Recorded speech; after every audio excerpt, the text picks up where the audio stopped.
The Last Folk Hero, The Life and Myth of Bo Jackson by Jeff Pearlman, who's kind enough to be here in studio. Once again, good to see you, Jeff. And when you walked out, in a suit and tie. Come on, Jeff.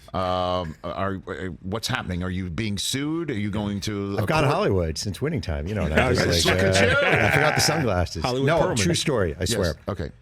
I dedicated the book to my mom. And I wanted to wear a tie that my mom made my dad years ago, and I literally have it in my pocket. I swear to God, the only reason I wore a suit, and I could not tie it well, but she made it out of curtains. Okay. And it says made by Joan Pearlman on the back. And the whole reason I wore a suit was to wear this tie, but I could not get it to tie right. So now I just... Do you want me to do that for you? I don't know. Rich is a professional. Watch, Rich. This is awesome. No, Watch this. What do you think of that tie? This is Joan Pearlman's own tie. Joan Pearlman's own tie. Made from curtains. Made from curtains. I'm going circa Rich, 73. I mean, you could do this in your... How many turns do you do? Huh? Depends. Do you go big Rich Michael is doing- Irvin Wow, look knot, at or are this. you just going kind of a... Rich is a professional, Jeff. Clearly. It's unbelievable. Are It's you sick. Windsor or double Windsor? Well, this is pretty thick, so I probably shouldn't do it like this, but Oh, yeah, Rich will get it. Look at that. Rich. here we go. Joan Pearlman applauds you I from mean, home. The whole thing is it's a very thick knot, so... I could get my mom to make you an original. if There you'd you like. go. Yeah, thank you so For much. your next gig. All right, I'll There take you it. go. Very good. Thank you. There you go. Fantastic. Here, I'll take it back since you Yeah, go. okay. We'll leave it right here for the moment. I'll give it back to you before you go. Right. So our terrestrial radio audience is about to return, in about 20 seconds or so.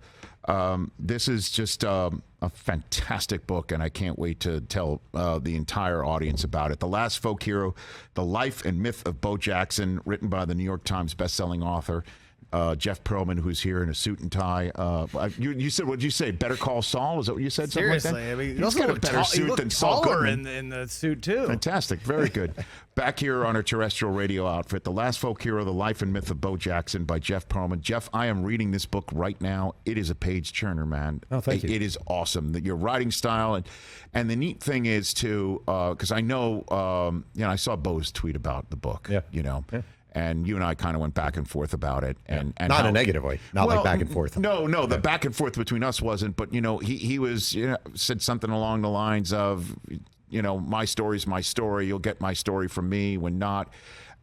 And anybody who might read that and think that this is a book that denigrates or anything, every page you could see that you feel the same way we all do about Bo, like lionizing this man's achievements. Now you tell about, some warts and all as well, but this Not is a ton of warts, though. No, Yeah. this is a fantastic book thank all you. the stories. Thank you. So out of all the stories that you've told, I'll go with this kind of sports talk radio question. It's like, which one is the one that you learned about where you're like, okay, I didn't know that, and I can't wait to tell it in this book? So I love the story when he was a junior at Auburn and they were playing baseball, and it was the first night game at the University of Georgia.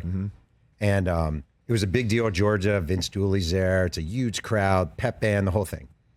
And Bo Jackson's playing right field for Auburn. And he's getting just heckled. Behind the right field fence, there's a thing called kudzu hill with all these kudzu vines, and people would sit there, drink beers, and heckle. They're berating Bo Jackson. He grounds out his first at bat. He goes back to the outfield, berating him. Second at bat, first night game, he hits a ball that slams into the lights Like as a Roy home run. Hobbs? It came out 39 days, but this event came 39 days before the natural. So he does this. He hits the lights like Roy Hobbs. The natural isn't even out yet. He goes back to the outfield. All the fans do this, start bowing at him instead of booing him. His next two at-bats, he hits 2 more home runs. His last at-bat, he doubles, and they boo him.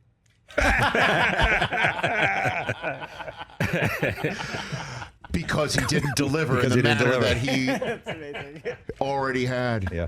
That's the way you turn a crowd, man. From against you to for you, and then against you again. And just he was on this show 2 weeks ago, and just the larger than life stuff. I did ask him about the story you tell, I believe, in the forward of this book, right? Yeah. About him being on a plane with the White Sox and it's going down, or there's something that makes everybody think it's going down, and he leaves the cockpit, and most of the players thought he not only, did he flew the plane, or he saved the plane from going down? So or basically, something like that? the White Sox are returning from Anaheim. Right.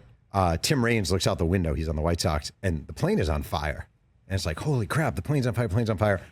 Everyone's freaking out. Guys are praying. My favorite scene is Frank Thomas cocooned himself in pillows, as if like if the plane was going to crash, that would save him. Ready for the big hurt. Right. So cockpit door opens. Bo Jackson walks out. Guys, everything's going to be okay. Take your seats, blah, blah. This whole scene. Joey Cora, the second baseman, was like, it was the most courageous thing I've ever seen. But then I got another story from other guys on the plane who said, no. Bo Jackson, when the plane's on fire, everything's the same. But he runs up to the cockpit and he goes to see if he can help him. Right. And it was the most courageous thing I've ever seen. So there are these two stories of what did Bo Jackson do on this plane. And it almost goes with the theme of the book, which is he's so mythological and he's really Paul Bunyan. And the one thing that everyone agreed upon, the plane makes an emergency landing in Des Moines. It's 3:30 in the morning. Players are freaked out. There's a closed kiosk with a keg with a lock on it. And Bo Jackson picks up the keg, takes his right hand, breaks off the lock, and they all drink out of the keg. And the question I asked is, if the kiosk was closed, where did they get cups? And I said, that is part of the mythology of Bo Jackson. It doesn't matter. And that's the reason why it's called The Last Folk Hero, the life and myth of Bo Jackson, is because this was all of these achievements, and you explain it in the book, were done at a time way before, obviously, you could see achievements. Like if Bo did it now, we'd see it in the palm of his hand the minute he does it. Mm-hmm. And so many of these achievements were done on film and on television, or many of them took place that they weren't captured. And so the stories are like fish stories. They get larger and larger and larger, or they are true. And he was that large, and it's amazing. It really is that dichotomy throughout this entire book. Well, his just biography alone. I mean, when he was in high school, first of all, he stole 90 of 91 bases in high school. That's crazy. I found the catcher, Sam Doss from Jess Lanier, who threw him out. He said, I got a high fastball, blah, blah, blah. I nailed him. He said the next time up, Bo Jackson hit a home run, winked at him as he crossed home plate. Bo Jackson won back-to-back Alabama State Decathlon Championships as a junior and a senior. Mm-hmm. His senior year, there was a mysterious, I still don't know who it is, mysterious guy, older guy, walking around with an umbrella covering him because it was raining all weekend. He did the decathlon in sweatpants. He didn't do the last event. He was so far ahead both times, he didn't have to run the 1500 because he hated the 1500. The day after winning the state decathlon and setting 5 individual track and field records a few weeks earlier, he pitches his only game of the year for McAdory High School. Mm-hmm. Only game of the year, strikes out 13 in a playoff game and they win. It's a joke. The whole thing's a joke. And then tell that story about the pop-up. Oh, tell that one. They're playing Fairfield High School, and I'm hearing this story. Bo Jackson hit a ball so high, by the time he reached third base, it came down. And I'm like, that's BS. There's no way that happened. Right. Well, I call one person. No, I'm telling you. I call another guy. I'm telling you. You need to call Eddie Scott. He was the outfielder. Call Eddie Scott. I tracked down Eddie Scott, and he's like, I was playing left field. The ball, it's the highest ball I've ever seen. He went on to play in college. He's like, it's the highest ball I've ever seen hit. I couldn't find it. It comes down in front of me. I bend down to grab it. I pick it up. Bo is rounding third base. It's the truth. I mean, Eddie Scott says it is. I love the story, too, about when he shows up in the Royals clubhouse for the first time. Tell that one. I'm seriously, I could literally. Yeah, we could do this the whole time. But tell that story, Jeff Pearlman, please. This is why I don't get if Bo Jackson's mad, because this book is just his legend. I'm telling you, I'm reading this book, and all I keep thinking about is how amazing this all was. Yeah. But keep going. Yeah. Keep going. He's drafted by the Royals, and he goes for his first time, takes BP with him, and he has with him a stack of glossy pictures of him with the Heisman Trophy, which he had just won. And he signs them all unsolicited and starts putting them on the lockers. And Hal McRae is the DH, veteran, he's 40, and he's following him, basically taking them and ripping them up and throwing them in the air. And all the Royals start throwing these pictures in the air, like, who the hell is this guy? My favorite is like George Brett, like a Cheshire cat, is watching this all, and he takes a bunch and he hangs them on his wall. I mean, to me, like, Bo Jackson's first major league at bat, it's the White Sox. He's playing Steve Carlton's pitching. It was at 321 wins at that point. Bo singles to second base, beats it out. 3.6 seconds is the second fastest recorded time for a right-handed hitter from home to first in baseball history. He did in his first at bat. After the game, they're like, so what did it mean to you getting your first hit off Steve Carlton? No idea who he was. Just didn't know.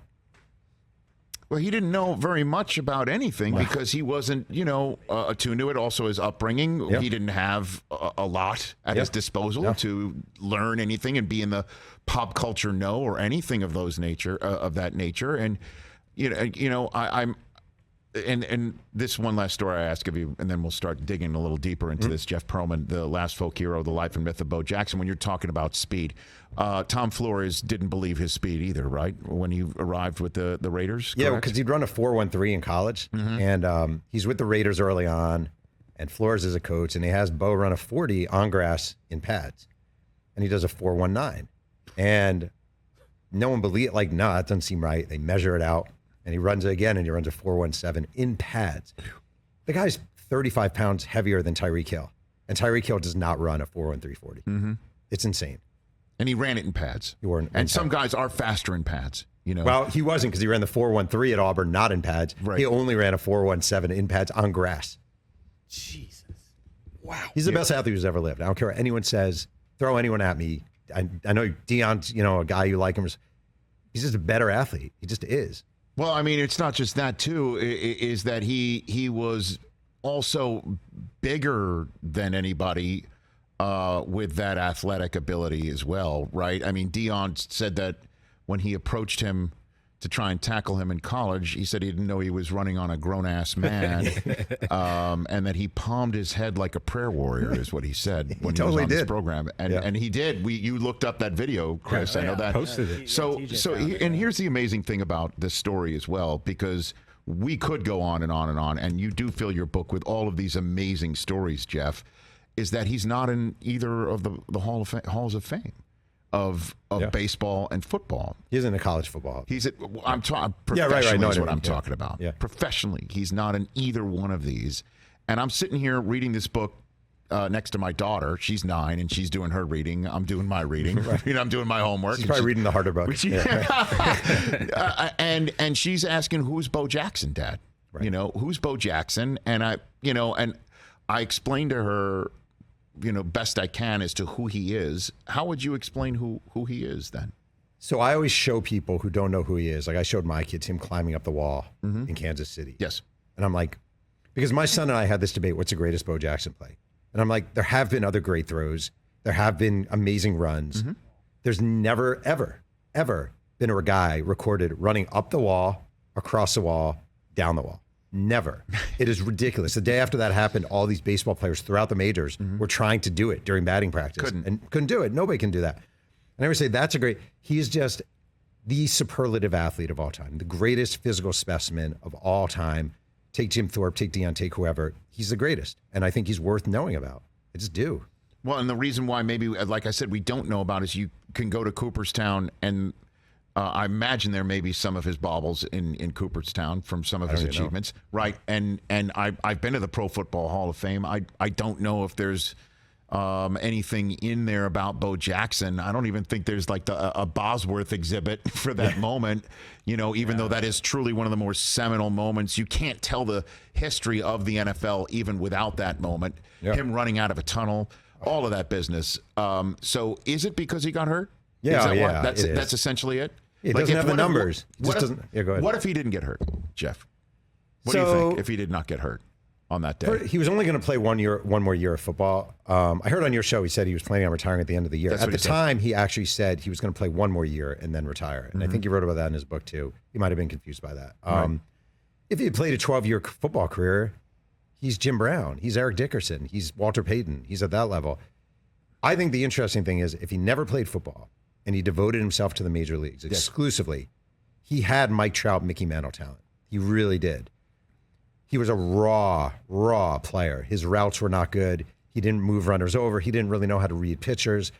If he had devoted himself full time and hadn't been using his off seasons in baseball for football, I think he's one of the handful of absolute greatest players of all time. And do you think he would have done that had he not gotten hurt and gotten out of football and had the ability still? Like, do you think his baseball skills were significantly diminished by that injury in football? I think Jeff? his baseball skills, he missed a window where he should have been developed, if he wanted that. Yes. Where he should have been developing his skills by playing instructional league, by going to playing the Dominican. He didn't have that period. He was so raw. He didn't even play one full season of minor league baseball. He jumps up to the Royals. He didn't really know. It was all instinctive, and he had these moments. I think he really needed the early. He should have been in the minor leagues longer. Truth of the matter is, he should have started in A-ball. He Yes. should have gone up gradually. He should have had 2 years in the minors, and I think you would have seen this majestic ball player. And talk about paths not taken as well. Jeff Pearlman here on the Rich Eisen Show, last folk hero. Technically, obviously, there's a lot that went into the reason why not. He could have been with the Yankees and the Buccaneers, right? Yep. Can walk me through those stories if you don't mind. It's pretty awesome. So he's a high school senior, and the Yankees drafted him in the second round. And they had a scout named Gus Palouse who was all over Bo Jackson. This guy's going to be amazing, blah, blah, blah. They draft him in the second round. They can't get into contact with him. They literally can't get in contact with him. They call multiple times, nothing. They knock on the door, no one answers. They send an intermediary, nothing. They reach out to his high school coach, Terry Brazil, and they say, we want to fly you and Bo, so coach and Bo, to Yankee Stadium for Yankees Red Sox. Well, Yankees Red Sox meant nothing to Bo Jackson. Going to New York meant nothing to Bo Jackson. He only left the state one time to go to Six Flags in Atlanta. It's the only time he left Alabama at that point. He was being guarded by Auburn heavily. Auburn was definitely cocooning him to make sure he goes to college. And he also, his mom really wanted him to go to a 4-year university, would have been the first in his family to go. And he just, the guy, Gus Palouse, once said, I've never had this happen before, where we draft someone in the second round. We want to pay them a lot of money, and they just ignore me. Good for the New York Yankees. The New York Yankees. They don't. So, Wow. then he's drafted first in the 86 draft by the Tampa Bay Buccaneers. Now, when Bo is a senior playing baseball at Auburn, the Buccaneers, Hugh Culverhouse was the owner, flew Bo to Tampa for a physical before the draft. And he was under the impression, Bo was, that it was all cleared by the SEC, because at the time, the SEC had a rule where you could not go pro in one sport, stay amateur in the other. Most of America did. The SEC was very strict about that. He flies to Tampa. Hal Barrett is a baseball coach at Auburn, great guy. And he asks a player, he's like, where's Bo? And the guy goes, yeah, Bo, I think Bo flew to Tampa to get a physical with the Buccaneers. And Hal Barrett's like, what? He's like, yeah, he flew to Tampa. So he lost his eligibility. Now, the Buccaneers, like, he makes it clear, don't draft me. Just by merely taking the physical? Yes, by taking the flight. He lost it. It's ridiculous. All these players are getting paid. And the It is SEC such a joke. Wow. It hurts my heart. It is so ridiculous. And Yes. it's like some stickler, the SEC commissioner at the time. You know all these guys are getting paid. You know about the handshakes between boosters. You know about they're selling their own tickets for thousands. And It's the biggest BS nonsense. It costs us 1 of 10, single mom, just wanted to finish up in college. Yeah. It's one of the biggest a-hole moves of all time, truly. Yeah. So the Buccaneers, I can say a-hole, right? Yeah. You just did. It's Yeah, all right. good. Twice. The Buccaneers, so he blames the Buccaneers, and he blames a guy who he had working for him as his kind of agent, which he shouldn't have either. But the Buccaneers still draft him. And this is one of my favorite things of all time. Steve Young, who's one of my favorite people on the planet, Yes. is just the best. The Buccaneers draft him. Bo's agents say, you should still go to Tampa and meet with him. So he goes to Tampa, and Hugh Culverhouse, the owner, says, ask Steve Young, who was a quarterback at the time there, will you come to dinner with me and Bo? We're going to take Bo out for dinner and just talk to him about the Buccaneers. So they go out to dinner, and Culverhouse is like, I'm going to leave you two for a little bit, gets up. Bo leans over to Steve Young and says, Steve, there's no effing way I'm signing with this team, just so you know. And Young's like, okay, my work is done here. But he also, he went fishing with a bunch of guys. They had a linebacker, Scott Brantley. Yeah. And the same thing. They're like, we would love to play with you, but you don't want to be on this team. You don't want to be here. This is a freaking mess. Oh. Yeah.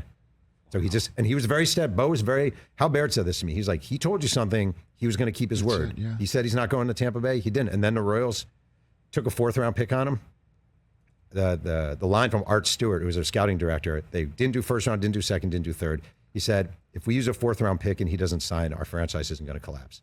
They used a 4th round pick on him. Well, the beautiful thing about this book, Jeff, is so many. I've done this so many different times with so many authors, and they're like, "Well, you got to buy the book to hear those stories." Oh. You aren't I just hate that. you're not just free with these stories and to tell them, and you tell them so well because you're so researched and you're so buttoned up. But I'm telling you, I'm in the middle of this book. You haven't even scratched the surface of the number of stories. Every story you've told, there are so many more in this book, and they're told so well and clearly with reverence for the subject matter. Everyone should get The Last Folk Hero, The Life and Myth of Bo Jackson by Jeff Pearlman. I saw this tweet moments ago on your Twitter account about a half an hour ago. Are you leaving books for people in the bathroom at JFK? Is that what's happening right now? That was not in the bathroom. It was by a food court. Okay, so a food court. Yep. Awesome. Okay. Yeah. So That's you're just great, man. So I know you came back from New York. I saw you on the Today Show the other day. Yeah. So is that what you're doing? You're just signing books and just leaving it for people to find? I just want to say two things. Number one, I did not wear a suit on the Today Show. And number two, or I didn't wear a tie. You're right. And yeah, I like doing that every once in a while, just kind of messing around social media, just for fun. I don't know. And then somebody found it and then tweeted it at you. That's really cool. That is really cool. Fantastic. What a great idea. You got to support your own books. I always say that to every author. You have to support your own books. You have to. I'm not on your level, Jeff, but I wrote a book 13 years ago, and I remember going to different bookstores, and I would just go through, and it was my first book. I was so excited. I would just autograph it. Like, thank you so much for buying this. And did that about 10 times. I still do it. Yeah. Man, I went to the first book I wrote, and Total Access. Yeah. It to this day, it's still one of the greatest things I've ever done. Oh. It's an amazing achievement. Yeah, it is. It wasn't successful. Like literally, the publisher dropped my number the first week it was out. Like it didn't sell as much as he thought. My agent NFL quit, Network Rich. wasn't also very helpful at all. Yeah, that's We rough. still have boxes of That them was in an the back. Eric thing, huh? We still have boxes of your book in the back. No, we still have them. I should have left them on JFK. I should have done Leave it. them in airports. Leave it now, Rich. I'm flying today. I can put it in the Had food I court known. at LAX. Plus, I should also write about my life and myth either. I'm not very mysterious. That time you hit a pop up and made it to third base. And I realized I needed to talk for a living instead of hitting. The time I hit a pop up and didn't get out of the batter's box by the time it was called. That time I ran slower. Yeah. Fantastic. All right, the last folk hero, the life and myth of Bo Jackson by Jeff Pearlman. Looking to buy a new home? Navy Federal Credit Union has loan options and resources help their members save and make sure they get the best deal. Right now, Navy Federal will contribute up to $1,000 as a lender credit towards closing costs on your new home. Plus, members save on their monthly payments since there's no requirement for private mortgage insurance. And that's not all. Navy Federal offers low rates and fees too, so you could save even more. Navy Federal's experts can help you choose the best option for you. So the home loan process is as smooth an experience as possible. You can learn more at NavyFederal.org. It's insured by NCUA, equal housing lender. Qualifying members with purchase mortgage applications after September 16th may receive up to $1,000 towards actual closing costs applied at closing with no cash back and subject to loan program maximum contribution limits. Terms subject to change. Ask your loan officer for details. Navy Federal Credit Union, our members are the mission. Still a little bit more with Jeff Pearlman, whose latest book, The Last Folk Hero, The Life and Myth of Bo Jackson, you should go get. You've got that book right there, Chris, as well. You've got... It's Love Me, Hate Me, the Barry Bonds autobiography, or a biography that Jeff wrote. What was your take on the Aaron Judge home run chase and whether it was the most legit single-season home run campaign in the history of Major League Baseball? I mean, I guess it was. I mean, I hate to be this guy, but it's like... Go for it.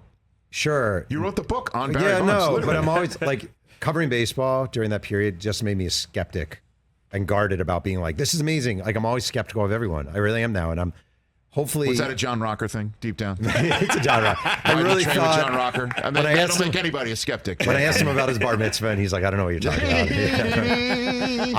Right. I just don't. I hope it's legit. I do, and I'm not. I have no reason to think it's not. But I just don't look at Fernando Tatis. I thought he was legit. Right. And So you were looking through it as like we don't know about Judge yet either. Is we what you're don't. saying. We don't know about anyone anymore. So, and I the other thing is having covered baseball at that time period, like they ruined this. This is the repercussions of all they did. This is the repercussions of not paying attention, of looking the other way, of turning the other cheek, of not coming down on ball players, of the union not insisting on testing. I was saying if anybody wants to blame anybody right now, you blame Bud Selig, who's in the Hall of Fame, and Donald Fear, who was in charge of the Players Association at the time. Yep. And, you know, I feel I'm so conflicted because I was sitting on SportsCenter doing all those home run highlights. Yep. And the chick dig the long ball was in the commercial breaks, you know, and so I was part and parcel of this whole thing.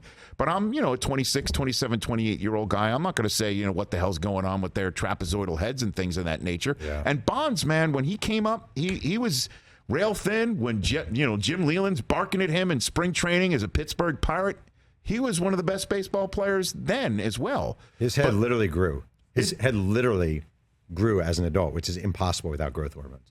So you obviously wrote the book, and so knowing what you know about Bonds and thinking what we know about Judge, let's put it that way. I hope he's clean. I believe Right, he's let's just clean. say I've he is never- clean. Sure. Do you think it is the Yeah. home run Yes. single season home run achievement in Major League Baseball? Yes, period? I do. I do. But I do think baseball, when everyone was like, baseball's back, those guys saved baseball. It was like a Band-Aid on a flesh wound. Like, yeah, you saved it for a brief period of time, but you ruined the record book forever. And the record book, there was a day, we sound like old people saying this, or I do. True. When 755 like mattered. Yes. When 61 mattered. And this Aaron Judge record is cool, but does it really matter in the same way those records mattered? No. Jeff Pearlman here on the Rich Eisen Show. Winning time. That's why I wore the suit. That's why you wore the suit. Congratulations on that. Thanks. Jerry West is a very unhappy individual, right? I mean, so what do you say to anybody who feels that their story has been dramatized through your book? I mean, I would say your story's been dramatized through my book. Like, it actually has been. It is a dramatic series. It's not a documentary. I 100% always understand why someone like Jerry West or Magic Johnson or Kareem or Mark Landsberg or whoever watches a show and says, wait, that's not exact. That's not blah, blah, blah. I get it. Like, I totally get it. I'm not a TV writer. I write books. Right. But it is what the medium is. Like, Rudy is not 100% to the Rudy story. And Friday Night Lights is not Buzz Bissinger's book. And Hoosier, across the board. Yes. They take flourishes. That is the medium. And if you have an issue with the medium, honestly, it's just above my pay grade. I love the show. I've loved everything about the experience, truly. But I get it. I actually get it. I get it if you're Jerry West and you're annoyed by this. Right. I think the depiction's really good. I think Jason Clarke is brilliant. I think if you read Jerry West's autobiography, which is one of the best sports books ever, it's sort of true to the torture and tormented soul that he was. But I do understand why. I get it. Like, I totally get it. Because at the end of season one, Jerry West is portrayed as the keeper of the flame, the guardian of all things Lakers. Yes. So by the end of season one, he's a hero. If he's still watching, Yeah. I thought so. And John C. Reilly's portrayal of Jerry Bust, is that spot on, or is that a little bit of even Jeannie, who was kind of not so thrilled by the show, raved about John C. Reilly. I mean, to me, John C. Reilly's spot on. Quincy Isaiah's Magic is one of the great revelations of sports TV. I don't know. Yes. And Solomon Hughes is Kareem, brilliant. We had him here. He was great.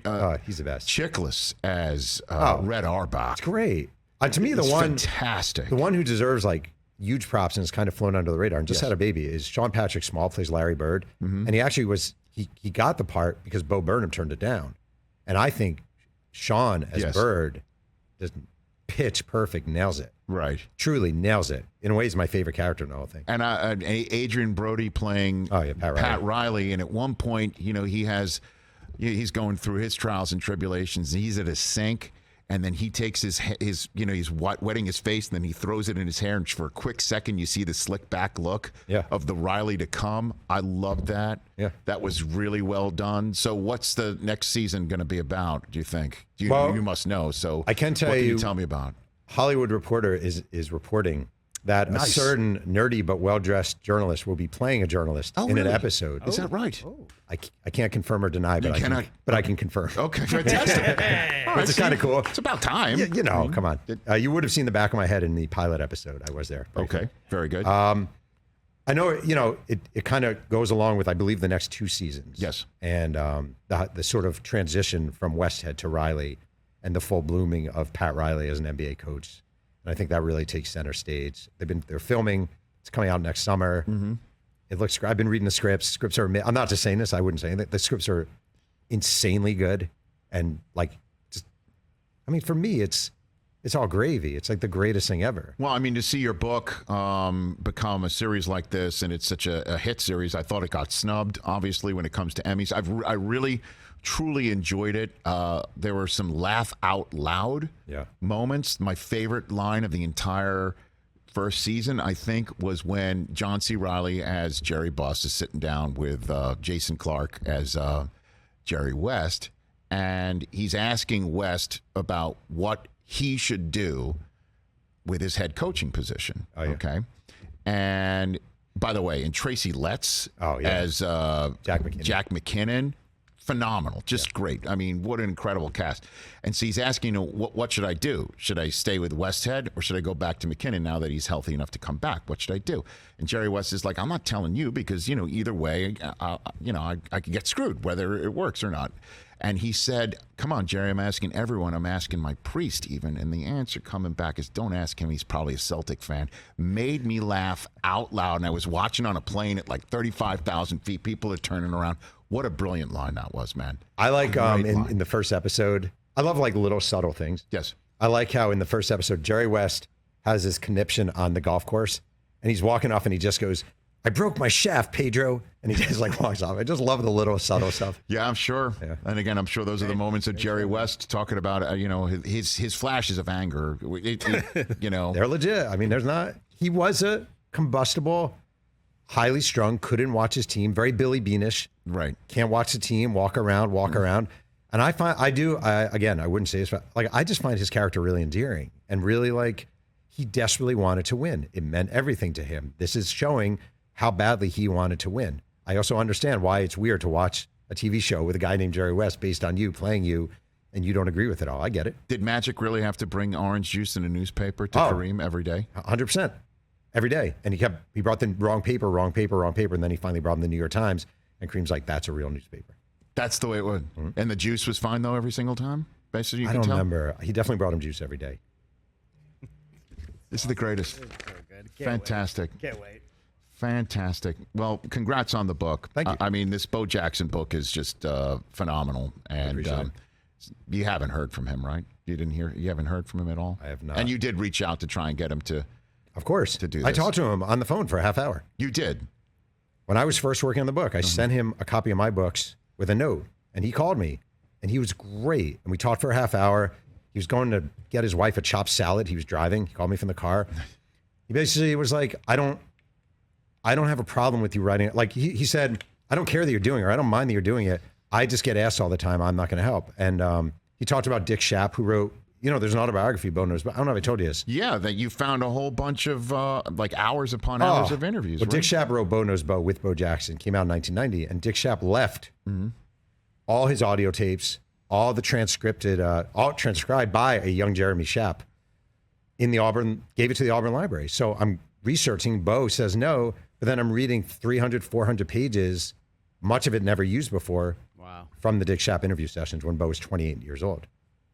Total page turner, man. And I know some of this stuff is coming too, which is the ultimate compliment. I think like I said, I can't rave enough. And this is a great book. You're in the middle of reading it. I am. TJ, you're going to start reading it, and Mike Del Tufo is going to learn how to read just to pick up the book. We also learned today that TJ has a large stash of Playboy. Well, that's another deep dive that I will personally avoid. Here you go, Jeff Pearlman. Joan Pearlman, fashioned by Joan Pearlman out of Curtains. Yep. I imagine 60s, 1960s? I'd say 72, 71-ish. Oh, okay. Nixon administration curtains? Yeah, Stan needed a nice tie for work. Okay, very good. I tied a much tighter knot here. Oh, sweet. So, and I think, we got like a double dimple right here. It should. I probably have a bigger head than you, although I'm not on the. I don't know. I'm not on the HGH right now, so Not yet. it should work. Let's see. Okay, here it goes. All right. Oh, yeah, there it goes. you You go. pull it You're up. in. There we go. Fantastic. There Thank it you. is. Nice double You're tie. very welcome. Thank you. Very Fred Flintstone look right there. Yabba dabba do. There it is with the tie over the collar. Over the collar. How many people, Jeff, real quick, how many people did you end up talking to for the Bo book? 720. That's my new record. Yeah, Wow. it was a lot. But it was COVID, so there was a lot of time. Serious, like every single time you're saying, like you're quoting someone, I'm like, you found him? Yeah. Found the guy who didn't catch the pop up. Yeah, Oh, that's amazing. yeah. To I get love him that to you run found it. the catcher that threw him Yeah, out. the That was a catcher good who one. threw him That's out. The great. one guy who threw him out in high school. Because Yeah. he'll never forget. He's I telling gotta- that story at a bar right now. I got a text from Peter King today, and he's like, how'd you find it? And it was a guy who caught Bo Jackson's home run ball. He was 13 at the time to win the ALCS for the White Sox. He's like, how'd you find that guy? Why not? Give Jeff Pearlman. Buy his book. Catch The Rich Eisen Show every single day on the Roku channel, 12 to 3 Eastern, for free.